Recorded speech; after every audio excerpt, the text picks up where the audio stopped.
Looking at the calendar, tomorrow will mark 20 years since Hurricane Katrina came ashore here in South Florida. It was a Category 1 with 80-mile-per-hour winds when it landed around the Broward-Dade County line. This video from Boca Raton in 2005 as tens of thousands of people in southern Palm Beach County were without power for a day or two. Now, Katrina, of course, would move across the peninsula and then strengthen in the Gulf of Mexico before devastating New Orleans.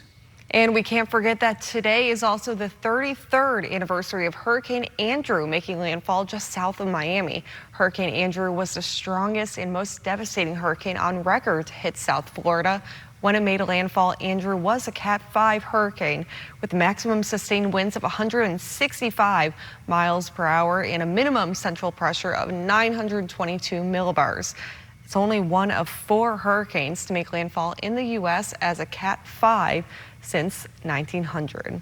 Andrew caused an estimated $26 billion in damage in the U.S., making it, at the time, the most expensive natural disaster in the U.S. history, not to be surpassed until Hurricane Katrina 13 years later. So it was interesting. I was looking at some of our tapes, found that video tonight, looking at our coverage, and it's interesting to see how shaken we were as a community, because for those of us who were here in the early 2000s, we had Hurricanes Francis and Jean in 2004, then Katrina, which kind of grazed us, and then we had Wilma hit us later in the 2005 hurricane season, and a lot of people were wondering if they should move out of Florida. Yeah, and a lot of people living here now than 20 years ago, a lot of people have never been through a hurricane, so it's important not to let your guard down. Absolutely, as we head towards the peak of hurricane season. Yes.